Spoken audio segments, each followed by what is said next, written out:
നല്ല ചേർച്ചുള്ള കുട്ടികൾ. ഞാൻ ഇപ്പൊ അത് പറഞ്ഞു. മിന്നുവിനേക്കാളും ഇളയത് എനിക്ക് തോന്നുന്നു. മിന്നുവിനെ 1ാം ക്ലാസ്സിൽ ചേർക്കുമ്പോഴാണ് ഇവള് പ്രസവിച്ച് കിടക്കുന്നത്. അത് എത്രയും ചെറിയ കുട്ടി, 6 വയസ്സിന്റെ വ്യത്യാസമൊക്കെ എന്തായാലും ഉണ്ടാവും. എല്ലാ കുട്ടികളുടെയും കല്യാണമായി. അന്ന് തൃശ്ശൂരിൽ നിന്ന് വന്ന ആലോചനയല്ലേ, അത് നടക്കേണ്ടതായിരുന്നു. ഒന്നും പറയണ്ട. ഈ കുട്ടികള് തമ്മിൽ സംസാരിക്കില്ലേ, ഞാൻ അന്നേ പറഞ്ഞത് ഈ പരിപാടിക്കൊന്നും നിൽക്കണ്ട. അവര് സംസാരിച്ചു കഴിഞ്ഞിട്ട് എന്തോ ഒന്നും ശരിയായില്ലേ പറഞ്ഞത്. സ്പാർക്ക് കിട്ടിയില്ലാന്നോ, വൈബ് ശരിയായില്ല, എന്തൊക്കെയോ പറയും. എനിക്ക് ഇവരുടെ ഭാഷ തന്നെ മനസ്സിലാവണില്ലേ എടുത്തിയെ.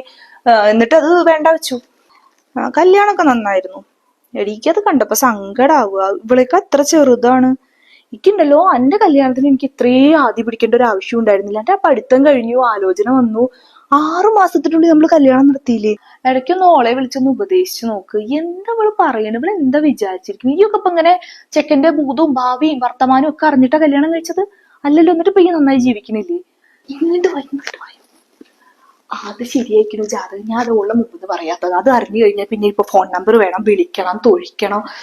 കഴിഞ്ഞ പ്രാവശ്യം തന്നെ മടുത്തിക്കുന്നു. ഒന്നുമില്ല, അടുത്ത ഞായറാഴ്ച പെണ്ണുങ്ങൾ പോണില്ല, ആണുങ്ങൾ മാത്രം പോണു. തീയതി നിശ്ചയിച്ചു വരണം.